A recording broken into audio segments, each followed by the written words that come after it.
نبی پاک صلی اللہ علیہ وسلم کی حدیث ہے مسلم میں طبرانی میں، حضور نے فرمایا آؤ میں تمہیں پچھلے زمانے کے ایک ایماندار نوخیز ولی اللہ کی بات سناؤں۔ پچھلے زمانے حضور نے فرمایا پچھلے زمانے میں ایک بادشاہ جادو کے زور پہ حکومت کرتا تھا۔ جب وہ ایک جادوگر اس نے رکھا ہوا تھا تو جادوگر اس کو جادو بتاتا، وہ جادو کے زور پر حکومت کرتا۔ جادوگر بوڑھا ہو گیا تو کہنے لگا بادشاہ کو نوجوان میرے پاس بھیج دے، اب میں بوڑھا ہو گیا ہوں، میرا پتہ کوئی نہیں کب مر جاؤں۔ ایک نوجوان کی ڈیوٹی لگائی، بڑا زیرک سمجھدار، اپنے رعایا میں سے چن کے جو ذہین فطرت مزاج بچہ تھا وہ اس نے لگایا۔ اللہ کے محبوب علیہ الصلوۃ والسلام فرماتے ہیں بچہ جادو سیکھنے لگا، وقت گزرنے لگا۔ بچہ جب جادو سیکھنے جاتا تو رستے میں ایک راہب بھی تھا جو انجیل جانتا تھا، وہ اللہ اللہ سکھاتا، لوگوں کو حضرت عیسیٰ علیہ السلام کی تعلیمات سے آگاہ کرتا۔ اس نے دیکھا کہ یہاں بھی لوگ اکٹھے ہیں تو وہ بچہ اس راہب کے پاس بھی اٹھنے بیٹھنے لگا۔ اب جب اس کے ساتھ اس کی گفتگو بڑھنے لگی تو اس کو باتوں میں لذت آنے لگی۔ اس نے راہب نے پوچھا کہ تو کون ہے اور کس طرح سے آیا ہے، کیا تیرا معاملہ ہے؟ اس نے کہا جی میں جادو سیکھنے جاتا ہوں، آپ کی باتیں مجھے بڑی اچھی لگتی ہیں۔ اس نے کہا دین سیکھ، جادو سیکھنے والے کافر ہو جاتے ہیں، قرآن و حدیث سیکھنے والوں کو اللہ کامل ایمان عطا فرماتا ہے۔ فرمایا یہ سیکھ۔ بچہ بیٹھنے لگا، اس کے پاس آنے لگا، باتیں دل میں گھر کرنے لگی۔ ایک وقت آیا کہ مسلمان ہو گیا، اور مسلمان کیسے ہوا؟ بچہ کہتا ہے میں تجربہ کر کے ہوا۔ اب میں تھوڑا سا وقت جادوگر کے پاس بھی جاتا اور باقی سارا وقت وہاں بیٹھتا۔ میں ایک دن جا رہا تھا تو رستے میں اژدہا تھا، بہت بڑا سانپ تھا، رستہ روک کے کھڑا تھا۔ یہ حضور نے بیان کی حدیث۔ نبی پاک صلی اللہ علیہ وسلم فرماتے ہیں بچہ کہتا ہے کہ رستے کے اندر سانپ ہے، رستے بند ہے، لوگ چھتوں درختوں پہ چڑھے ہیں، راش ہے۔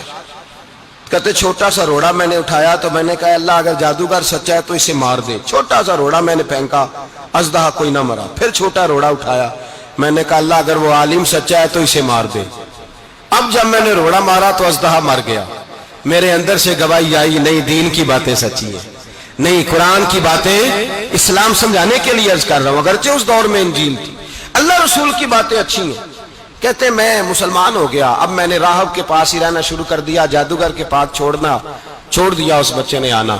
بادشاہ پوچھتا کہاں زیادہ وقت گزارتے ہو تو وہ بات گول کر دیتا، وقت تیزی سے بڑھنے لگا۔ اللہ نے اس نوجوان میں طاقت پیدا کر دی، اب وہ اس کے اندر نا اللہ نے توانائی روحانیت پیدا کر دی، ابھی جوان ہے، 14-15 سال عمر ہے۔ اللہ نے اب جو بیمار بھی آتا وہ دعا کرتا تو اللہ صحت عطا کر دیتا، جو بھی آتا۔ بادشاہ کا ایک درباری تھا، بادشاہ کو پنکھا جلتا تھا، وہ اندھا ہو گیا، کوئی ایسی تکلیف آئی کہ نابینا ہو گیا، بڑے علاج کرائے شفا نہیں ہوئی۔ کسی نے اس بچے کا پتہ بتایا کانوں میں، اس کے پاس گیا تو بچہ کہنے لگا شفا تو ہو جائے گی پر کلمہ پڑھنا پڑے گا، مسلمان ہونا پڑے گا، جس پیغمبر کا میں غلام ہوں تجھے بھی بننا پڑے گا، دین پہ عمل کرنا پڑے گا، اللہ شفا دیتا ہے۔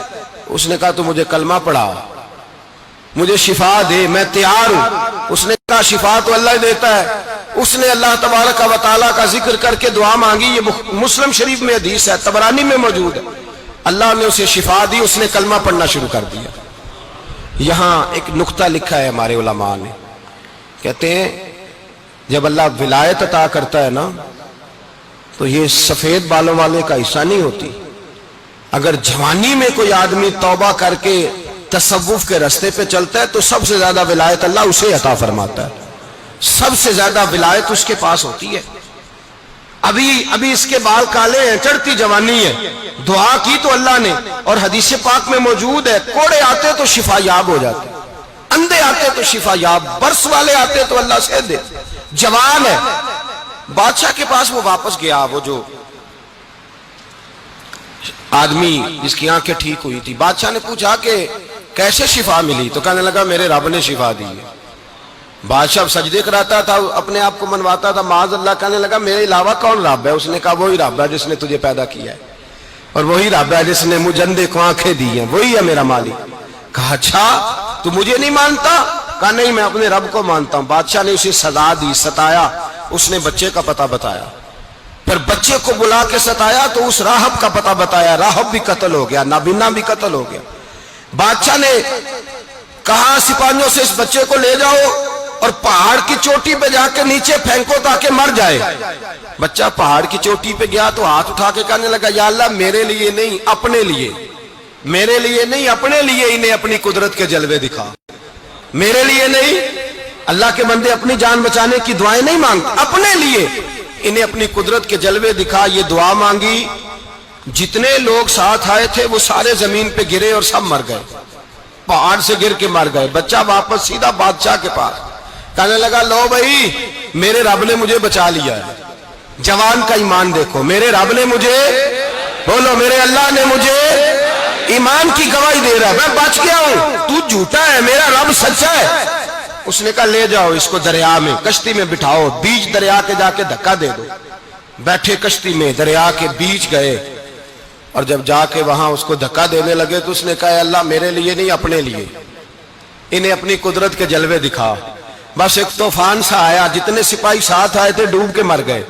وہ بچہ اٹھا اور سیدھا پھر بادشاہ کے پاس، اسی کے پاس کہنے لگا لو بھائی میرے رب نے مجھے بچا لیا ہے، تیرے پاس آیا ہوں. وہ کہنے لگا تو کیا مصیبت میرے گلے پڑ گئی ہے، کیسے جان چھوٹے گی؟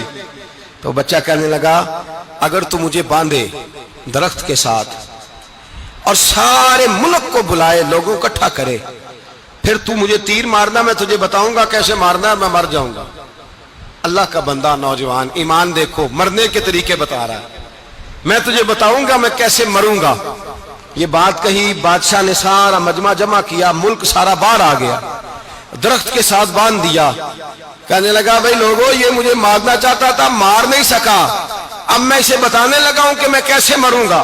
اسے کہو جب تیر مارے تو ساتھ میرے رب کا نام بھی لے، میں اپنے رب کے نام پہ جان دوں گا، ایمان کی پختگی میں اللہ کے نام پر جان دوں گا. اسے کہو رب کے نام پہ مارے، مر جاؤں گا. بادشاہ نے اللہ کہہ کے تیر مارا، پیشانی میں لگا، بچے کی روح پرواز کر گئی. جتنا مجمع کھڑا تھا سارا کلمہ پڑھ کے مسلمان ہو گئے، سارے مسلمان ہو گئے سارے. میرے رسول پاک سید عالم صلی اللہ علیہ وسلم نے نوجوانوں کو بتایا جب تمہارے اندر ایمان کی قوت آئے گی تو اللہ تمہاری مدد کرے گا. فرمایا وہ نوخیز ولی تھا، ابھی جوان رانا تھا، ابھی اس کی پیشانی پر جوانی کے آثار تھے، لیکن اسے اللہ کو راضی کیا، رب کریم کو راضی. ولایت کا مطلب بڑھاپا نہیں، ولایت کا مطلب وہ نہیں کہ جب بڑا لمبا وقت گزر جائے تو پھر آدمی آئے کہ نہیں اب کیا کرنا ہے، اب مسجد ہی ہے، اب تو اس کے علاوہ گزارا ہی کوئی نہیں. تو اس وقت کا آنا اللہ کی بارگاہ میں قبول تو ہے، لیکن شاباشی اسی کو ملتی ہے جو جوانی کا وقت آئے، جو عین اس وقت آئے جو وقت میرے رسول پاک علیہ السلام کے غلام عبداللہ ابن عمر، حضرت عبداللہ ابن عمر رضی اللہ تعالیٰ عنہ فرماتے ہیں کہ میں نکلا، مجھے سفر کے لیے جانا تھا، تو تھوڑی سی کھجوریں، تھوڑا سا سرکہ، ایک شہد کی بوتل، چیزیں میں نے سفر کے لیے ساتھ رکھ لی. میں جب مدینے سے باہر صحرا میں نکلا نا تو رمضان نہیں تھا، غیر رمضان تھا. میں نے ایک نوجوان کو دیکھا بکریاں چرا رہا، بکریاں چرا رہا ہے جوان. آپ فرماتے ہیں اس کا چہرہ بڑا نورانیت والا، گرد پڑی ہوئی پر بڑا حسین. فرماتے ہیں میں نے اس کو کہا کہ آ جاؤ کھانا کھا لو، روزے بھی نہیں تھے. کہنے لگا نہیں میں نے روزہ رکھا ہوا ہے. فرماتے ہیں میں نے کہا پتہ کروں کہ نیرا نیک ہی ہے کہ پرہیزگار بھی ہے. نیک وہ ہوتا ہے جو نماز پڑھے روزہ رکھے، پرہیزگار وہ ہوتا ہے جو گناہ سے بچے، وہ پرہیزگار ہوتا ہے. کہا پتہ کروں پرہیزگار بھی ہے کہ نہیں. کہتے میں قریب گیا تو میں نے جا کے اس کو کہا بھائی تیری بکریاں بڑی پیاری ہیں، میرا دل کرتا ہے کہ بکری مجھے دے دو. کہتے وہ جوان، غربت بھی، پریشانی بھی، پر دامان توکل کی یہ خوبی ہے کہ اس پر پیبند لگے ہوتے ہیں، دھبے نہیں ہوتے. غربت ہے. کہا جناب ایک بکری دے دو. آنے لگا جناب بکریاں میری نہیں، بکریوں کا مالک کوئی اور ہے. کہتے میں نے آزمانے کے لیے کہا کہ بکریوں کے مالک کو کہنا ایک بکری بھیڑیا لے گیا ہے، کہہ دینا بھیڑیا لے گیا ہے.